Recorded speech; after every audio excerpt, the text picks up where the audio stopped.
The opening of the conference could not have been better, and kind of in the choice that we made for a keynote speaker. It is truly for me a great pleasure to welcome to Stony Brook again the keynote speaker, Amara Lakhous. I met Amara for the first time in Florence about 6 years ago, when we organized a conference on immigration at the Florence University of the Arts.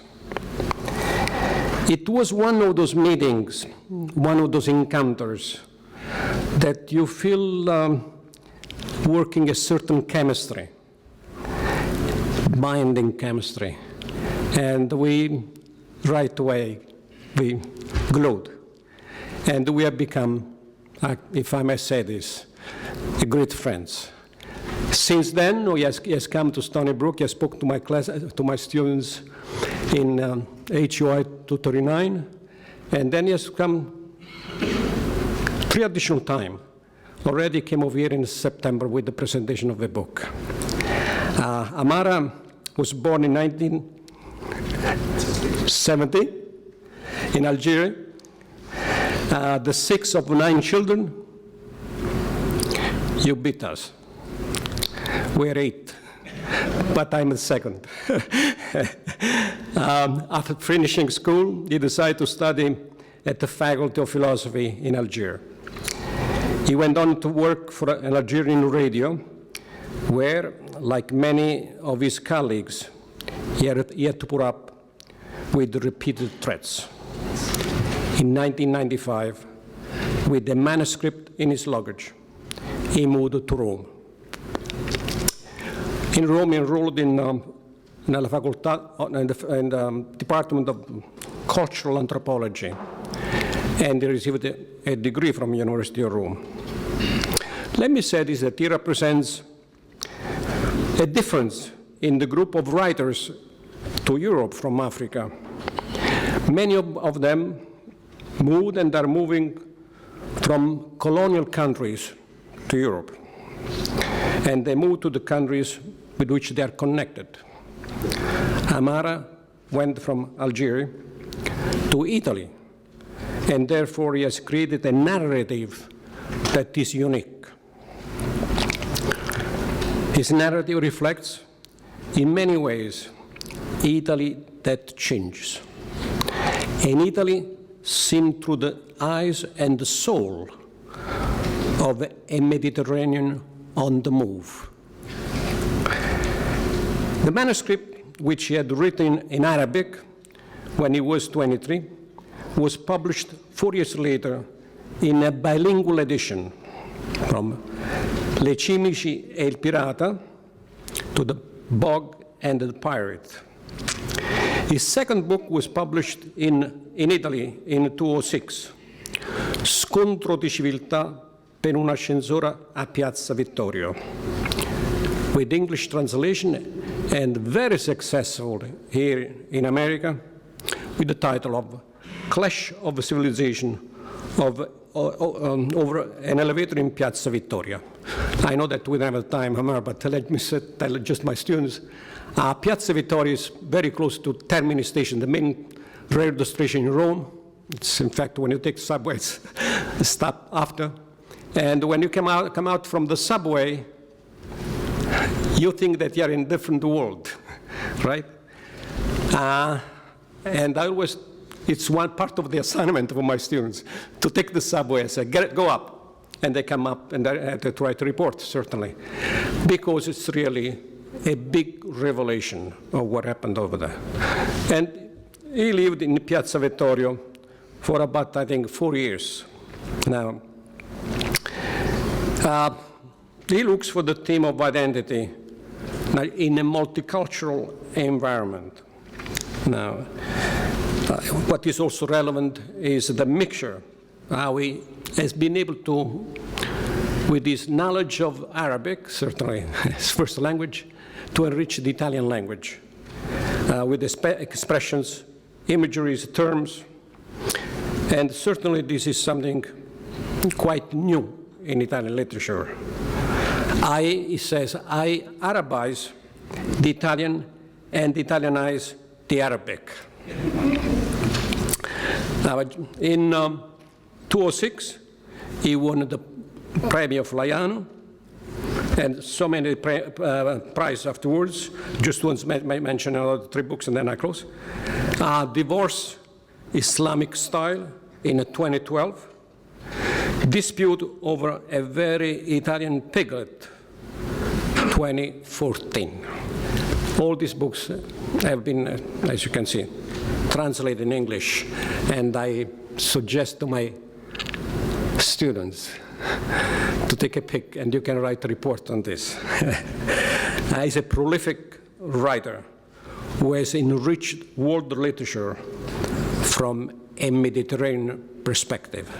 So it is with great pleasure that I welcome Amara back to Stony Brook.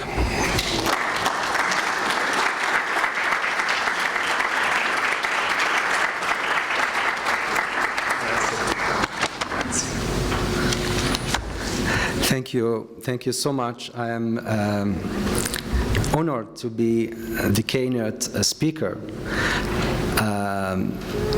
And this is the first time in my life, so it's very important, the first time. Before starting, we can't talk about the Mediterranean without talking about our mothers. So, because I think there is a big similarity in the Mediterranean, la mamma mediterranea, Mediterranean mother. So this is a story about my mother. Last few months ago, I gave a talk at Cornell University, and the talk was recorded like today. So the talk was in English. So I called my mother a few days later, and my mother said to me that I saw the video on YouTube and I don't like it. I said, why? Because my mother speaks only Berber. Because I thought maybe my nephew, who speaks very well English, maybe he translated for her some concepts or theories. And she said, no, not this. So she said, in the talk, you were without a tie.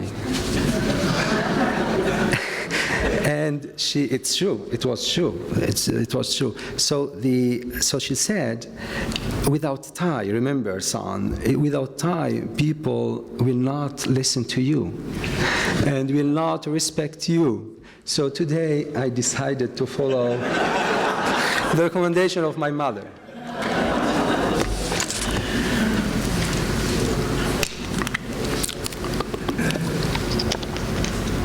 I would like really thank my friend Mario Mignone, because he is the mind of this conference. So we tried with many friends, Claudio Rossi and others, to help, but the maestro is Mario. Thank you so much.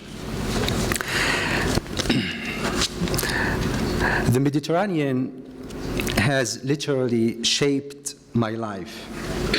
I was born in the seaside city of Algiers in 1970.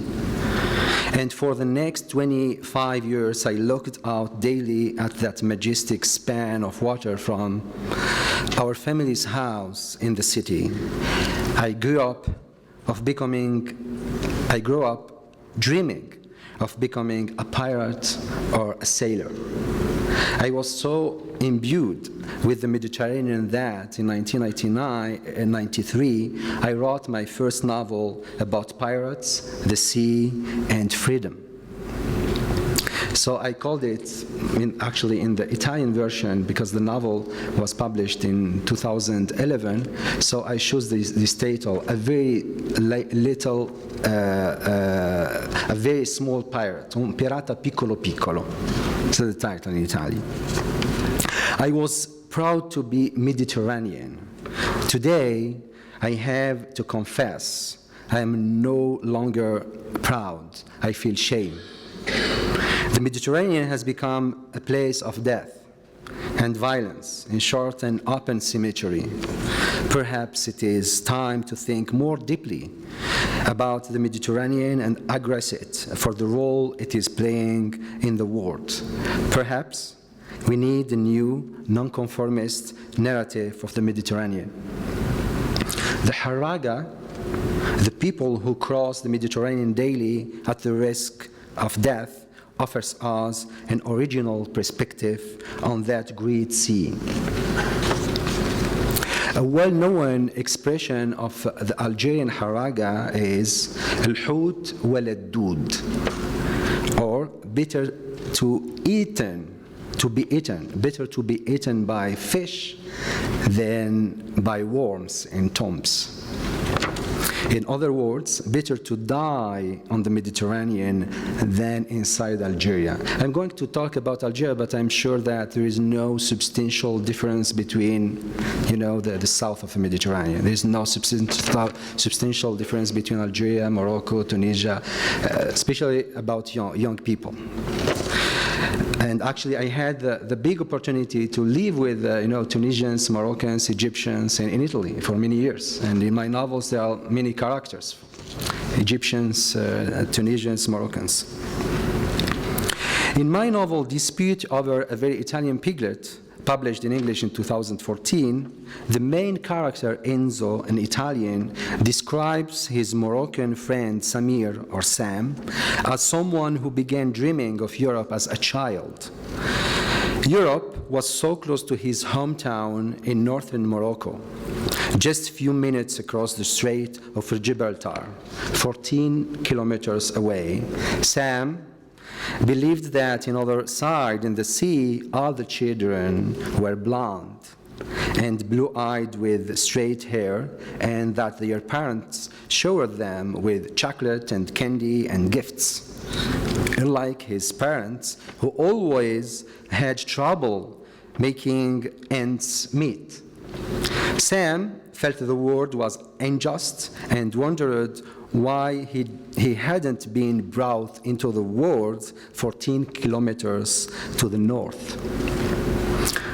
What did I do wrong? He lamented. Sam finally made the crossing in a run-down boat loaded with equally disparate Somalis, Senegalese, Nigerians, North Africans, Palestinians, Kurds, Pakistanis, and more. They looked death in the face and had to be rescued at sea. God had wished Sam to be born in Morocco, to live and die there. It was his destiny, the maktub, we say in Arabic. He had been taught, but Sam had rebelled. In Italy, however, he would find not a lot of work, but a lot of despair. Hundreds of young Africans, Asians, and Eastern Europeans, I quote, packed like mice into Chinese towns, reduced to slavery in the fields and controlled by ruthless overseers, end of quotes. Italians themselves, Sam learned, were trapped between employment and the Camorra.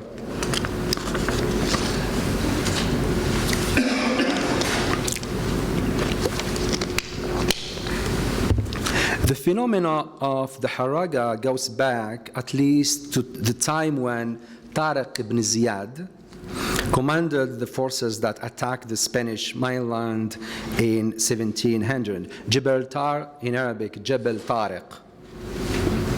So this is very important reference. When I was a child, his legend was glorified everywhere, in school, in the mosques, in the streets. All of us young Muslims were fascinated by the speech to his soldiers on reaching Spain and by his decision to burn the ships that had carried his army across the strait. In YouTube, there are a lot of movies about Tariq, especially the speech. So it's incredible with the sword and the soldiers, etc.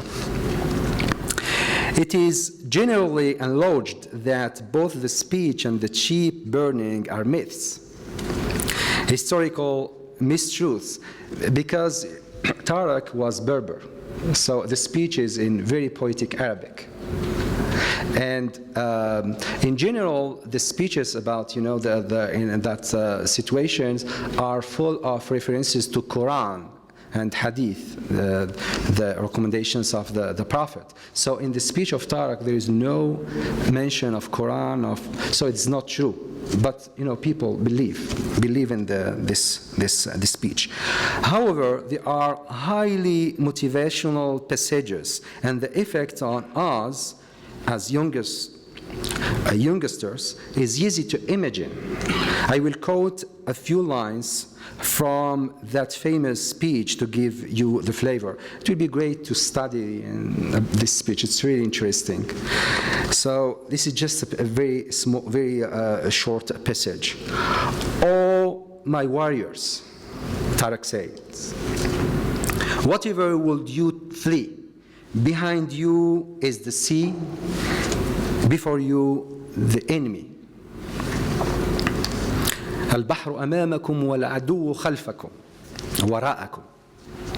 Put far from you the disgrace from which you flee in dreams, and attack this monarch who has left his strongly fortified city to meet you.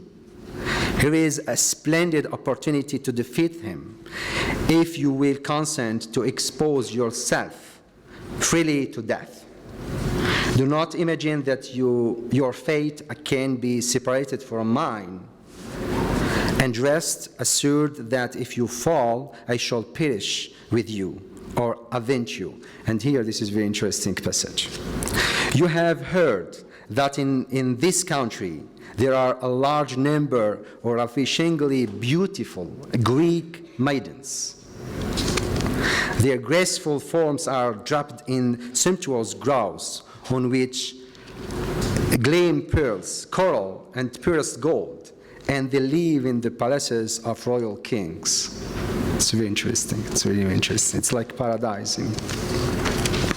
"The phenomena of immigration cannot be explained solely by poverty or lack of opportunity.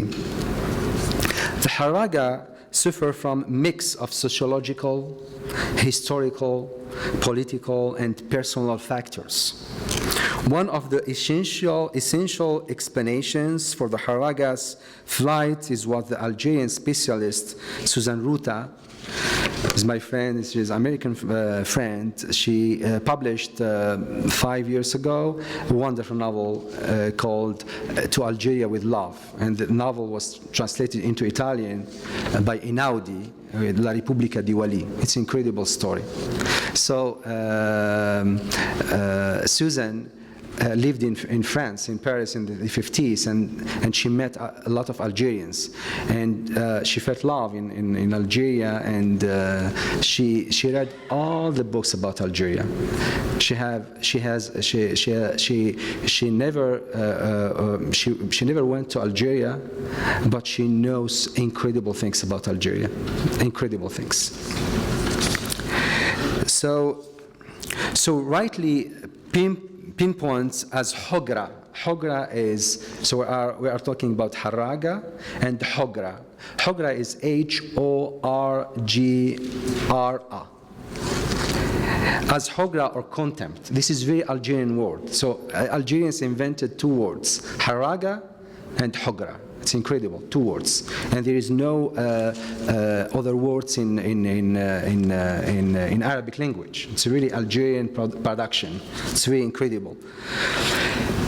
So, as Hogra or contempt, in an excellent article on the Algerian lexicon, Ruta reminds us that, among other reasons, the Harraga risk everything, including their very lives, in order to escape Hogra. Or contempt. I quote her, "Insult to injury, you might say, except that Hogra describes an attitude that condones and propagates violence against the many, the laissez pour compte, the forgotten masses." End of quote.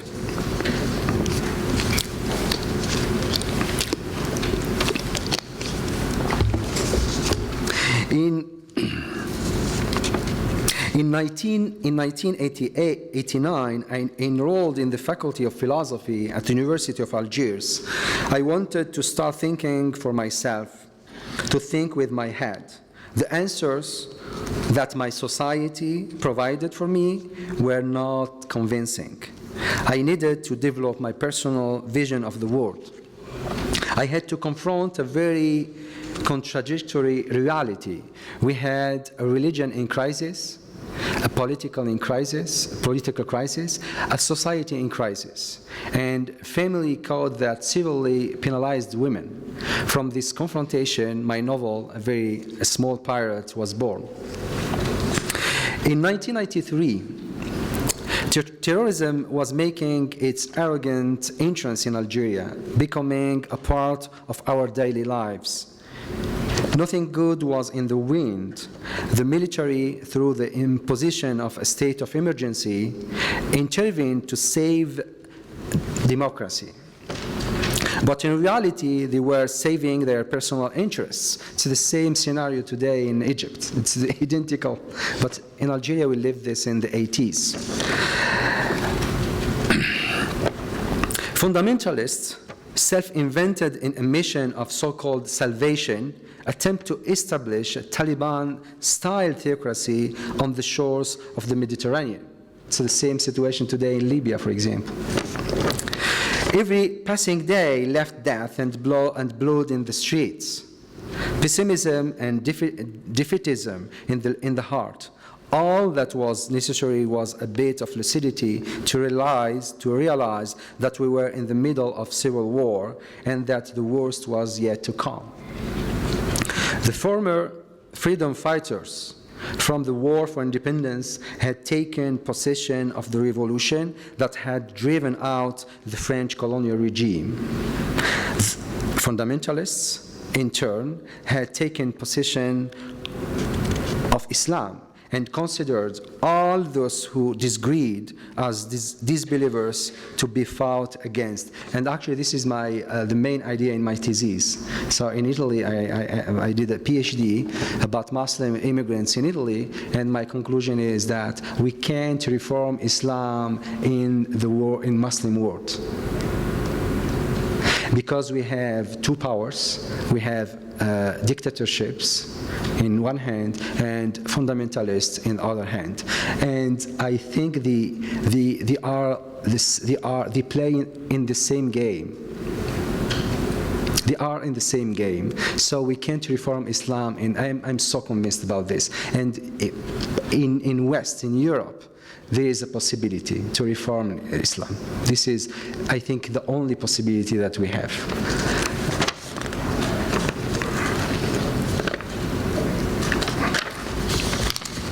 In 1994, I graduated from the university and started working at the Algerian National Radio.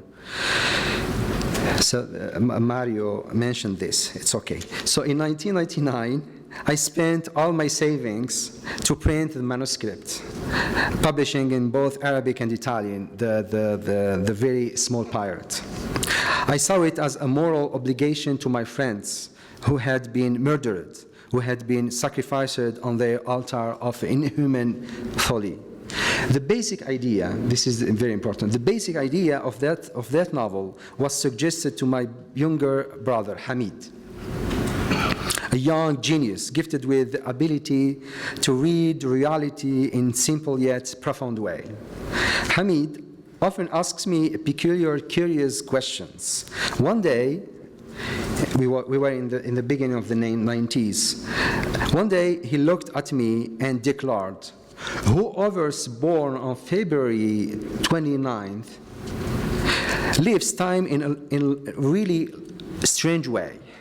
He jumps from 4 to 8, 8 to 11, and so on." My brother's remark blew my mind. It was precisely what I wanted to write about. A character who is in crisis because he suddenly feels his age, his very existence has been stolen. This is the metaphor of my generation. Out came the main character of my book, Asino, a postal worker who is 40 years old but does not know it because he was born on February 29th. Without notice, he went from the 36 to 40 and felt robbed of his life like so many people of my generation. For Muslims, 40 is the age of the prophecy. Since the Prophet Muhammad received the divine revelation at the age of 40. It should be the age of maturity, the full realization of stability. But Hasino is unprepared, frightened, and does not see how to move ahead. He is still a bachelor, a situation unacceptable in Arab society, for it is thought that it may conceal homosexuality or impotence with its attendant burden of shame. 40 years also serves as a poverty index, since men, according to tradition, must bear all expenses related to an engagement and marriage. The institution of marriage is seen as a market, an auction where the highest bidder takes the prize, the rich, who can afford young and beautiful wives, and the less fortunate, who can occasionally frequent a prostitute, like Hasino, the main character. They are all mercenary relationships, paid love, that on occasion overflow and become real emotional bonds. Cut from marriage, Hasino is excluded from all walks of life. He cannot boast of societal or political connections. He cannot offer services in exchange for other rights, duties, privileges. Even illegal acts can be treaded on it in the open in such a corrupt society. The state of law cannot survive.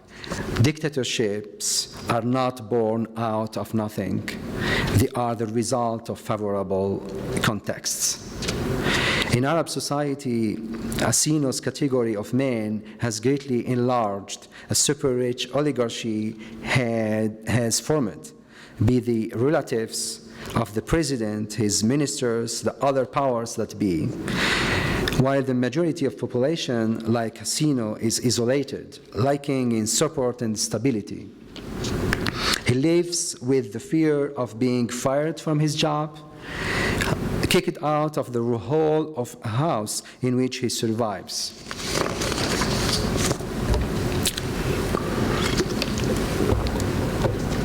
The three main taboos of the Arab Muslim society with which Hasino grapples are politics, religion, and sexuality. Actually, there are the three reasons of the illegal immigration. So these three.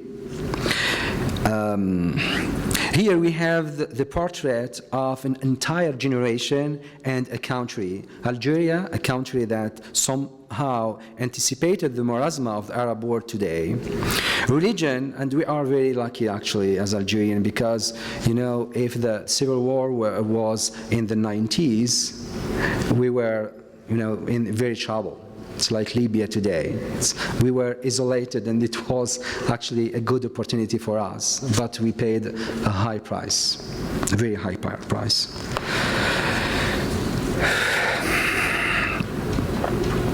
Religion is an historical constant in which Hasino seeks refuge, especially in times of loss and fragility.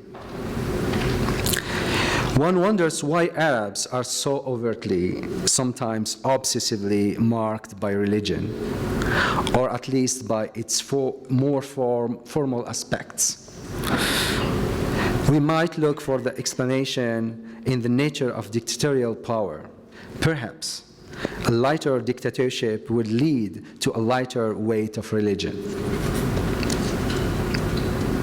According to Muslim tradition, the Prophet Muhammad is quoted as saying, There are those on whom all judgment is suspended. The sleeper, until he wakes up. The child, until he reaches puberty. And the madman, until he comes to his senses.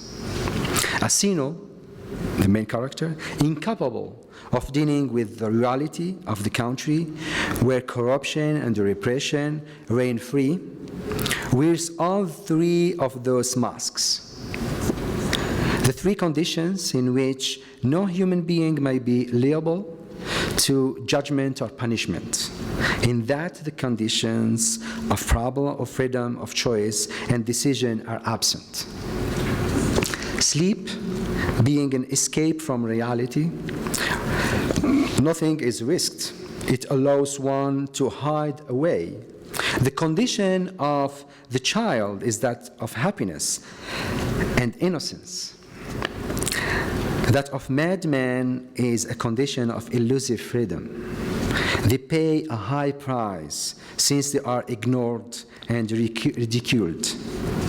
As a child in Algiers, I often crossed paths with a man walking in the streets who would stop and spout criticism on President Houari Boumediene, died in 1978. Of course, he was a dictator. So he spouted exactly the same criticism as my father and my uncles did in the safety of their homes. No one trusted that man. It made me wonder if only the insane were truly free. I built the character of the Hasino and a double channel of communication. Everything that Hasino does not have to strength or courage to challenge in public falls in him in private. In the inner monologue, sometimes dialogue with his alter ego, his veiled shadow, who he calls Fertas, the blood one, becomes the only person he can trust. He would like to become a pirate or Harraga, pirate like his ancestor, the corsair, Rais Hamidou, but he remains a very small pirate. In a democratic country, citizens have faith in institutions, parliaments, the judiciary, the press. Hasino trusts nothing, is afraid of everything. He fears the dictatorship, dares not mention it, but carries on an obsessive monologue in which he blends history and mythology, drama and nightmare, reality and fiction. He appears insane, mentally ill. This was exactly my impression inside Algeria and Arab world, of course. All around me were a mass of people liking equality. Dictatorships produce masses of frightened, sick, and humiliated individuals. Dictatorships bring out the worst in people who set about inventing ways of survival through pathological self-censorship, self-repression, and self-humiliation. So I'm talking about Algeria, but it's true to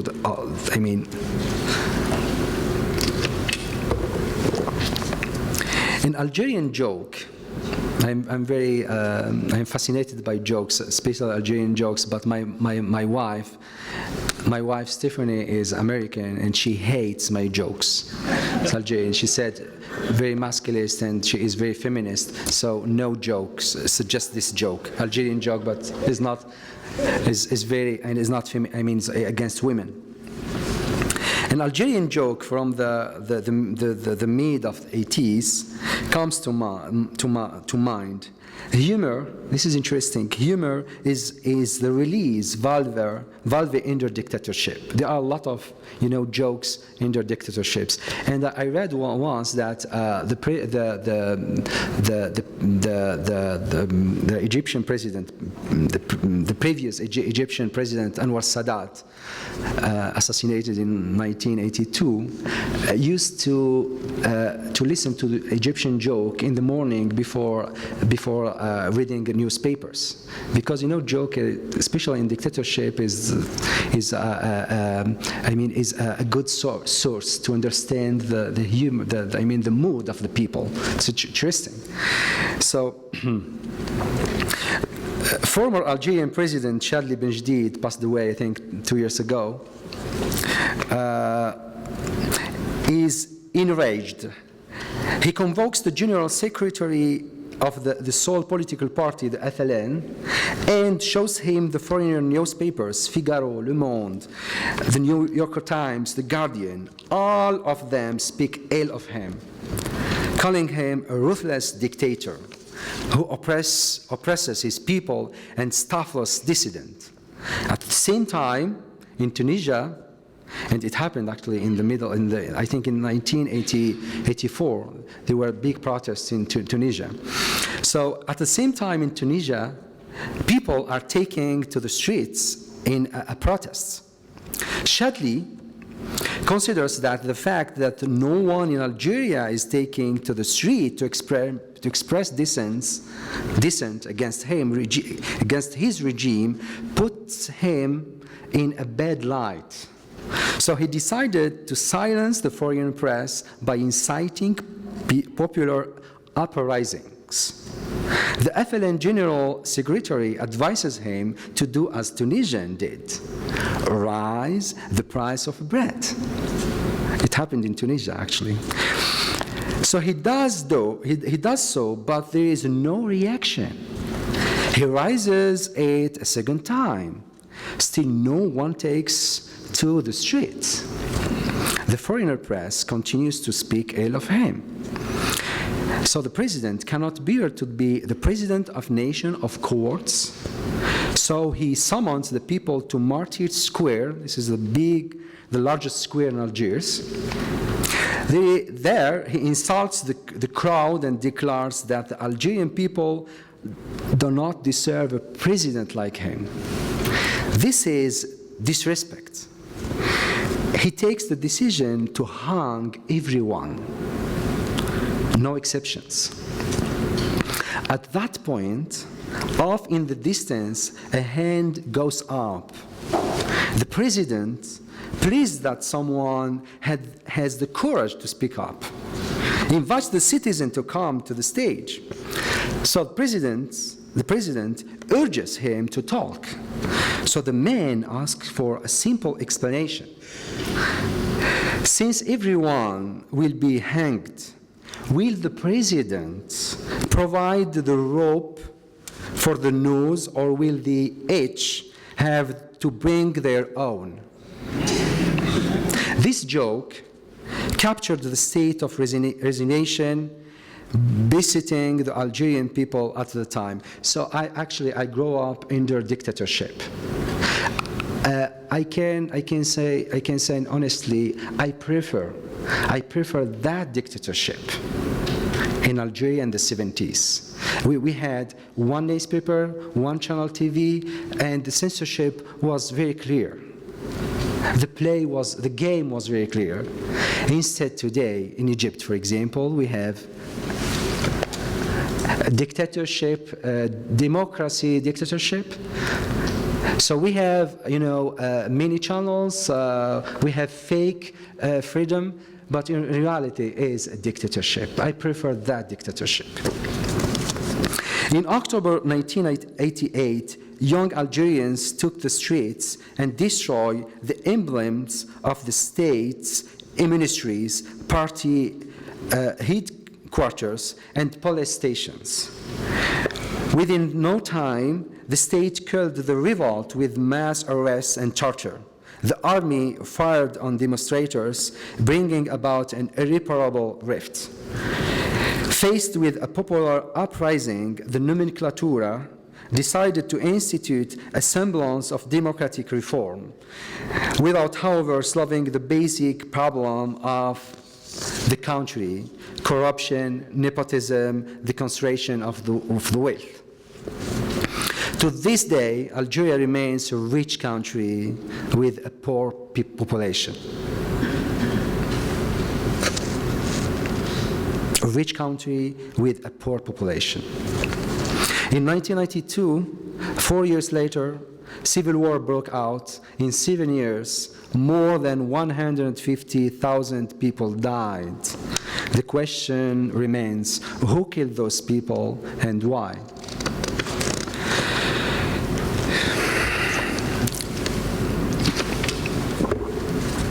So the narrative of Harraga is based on two ideas.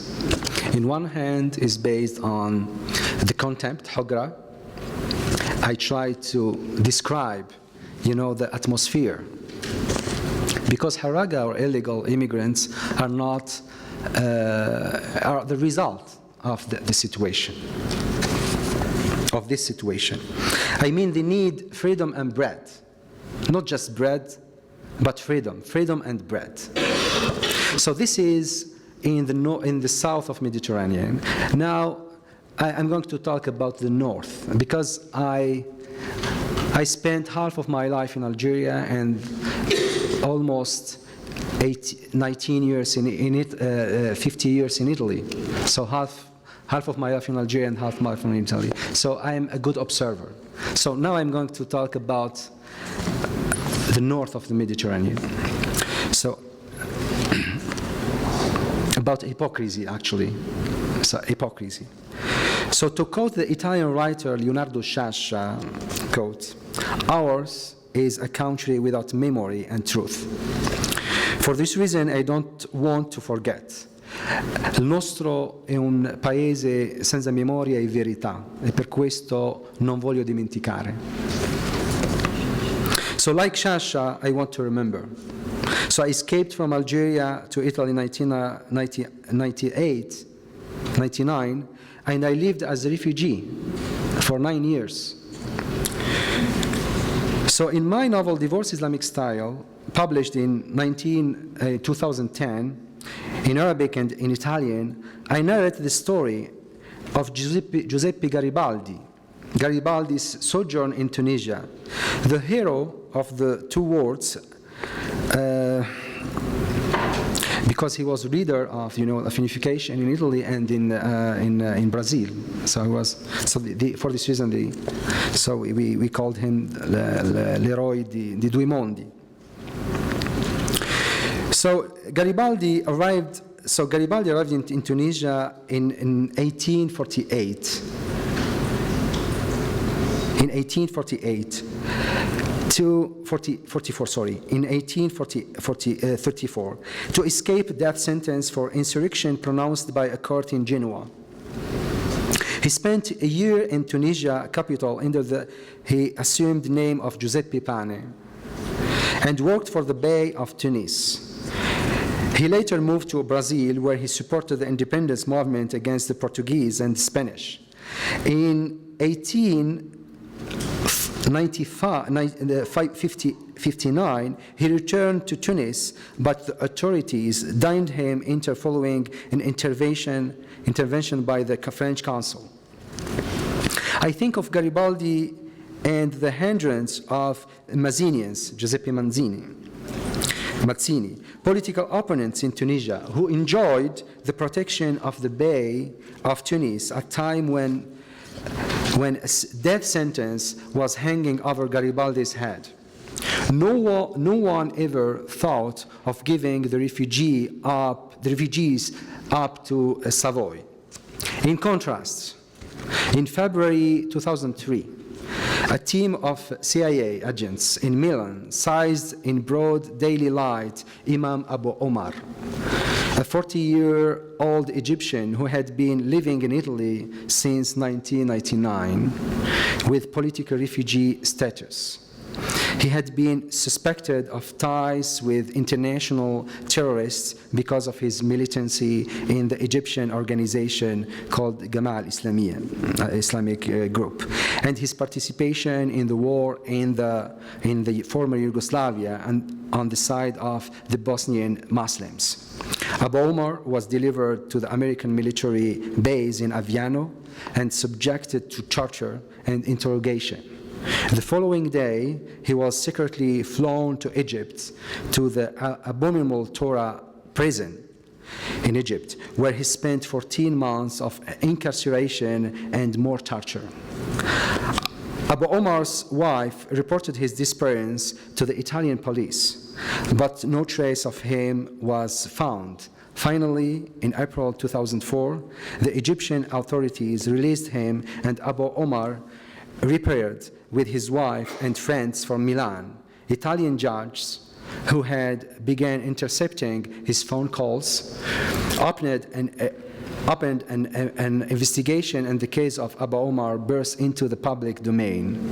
In 2005, the prosecutor in Milan ended the investigation by charging the CIA agents with violating the sovereignty of the Italian state. The question remains, however, how was it possible for a political refugee to be handed over to his country of origin? I'm really obsessed with, with the refugees because I was a refugee. So instinctively, I remember Giuseppe Garibaldi, who enjoyed the protection of the Bay of Tunis alongside hundreds of other political refugees. Today in Europe, hypocrisy resigns where the Harraga are concerned, in particular those originating from Syria. Although state constitutions across the European Union guarantee the right of refugees, most countries do not respect their own laws. The Geneva Convention on Refugees is now 64 years old. It has been ratified by 145 countries, including all the European countries. Rules are practices, however, such as the rejection of refugees that deprive them of the right to present requests for asylum, are current. It is no state secret that there are hidden waiting rooms in the airports of European capitals, and personally I had the experience, where those requesting asylum are placed in quarantine awaiting to be returned to their place of origin, often to the very country they have fled, endangering their lives.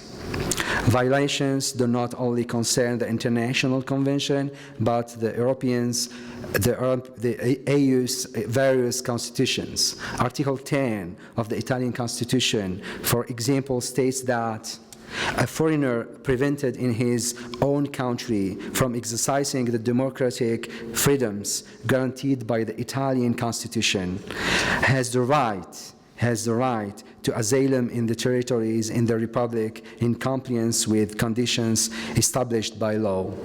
The deportation of foreigners accused of political crimes is forbidden. I believe, this is very important, I am so proud, really, so proud of me, because I told I talked about this idea in Italian Parliament when I presented my novel Dispute Over a Very Italian Piglet. I believe laws must be applied even when we consider them in fire. Such was the great lesson taught by Socrates when he refused the escape from prison and saved his life so as not to break the law, on the basis of which be respected without subterfuge. Every foreigner arriving in Europe must be permitted to present a request for asylum. And today, actually, the situation is really clear, because in the past, they invented economical refugee. And they were actually refugees from Somalia, Eritrea, Ethiopia. Today, they can't say the same thing with the refugees. They are refugees. So every foreigner arriving in Europe must be permitted to present a request for asylum. This is a constitutional right. The commission appointed to examine requests will then establish whatever one has the right to refugee status and protection. There is no choice but to apply the law until such time as it is changed or repealed. So we can't, I say this, I always say this in Italy, everywhere, we can't have Article 10 in our constitution, because I'm Italian, and we can't respect it. This is, I mean, a big trouble. So in conclusion, the distance between the two banks for the Mediterranean is only 14 kilometers, the length of the Strait of Gibraltar. The reality, this is false. The real distance is much longer owing to colonial memory, misunderstandings, fear, etc. What do we have to do to reduce the distance? I believe we have to create a real dialogue between societies, between memories, between cultures, between societies. I believe more in dialogue between societies, not between governments. Being both Algerian and Italian, belonging to both shores of the Mediterranean, I have always thought just that. As a writer, I try to oppose the conformist narrative based on contempt, Harraga, in one hand, and hypocrisy in the other hand. A few years ago, during a protest rally in Algeria, the demonstrators shouted, "Rendez-nous notre pays," give us back our country. Today I say, rendez-nous notre Méditerranée, give us back our Mediterranean. Thank you.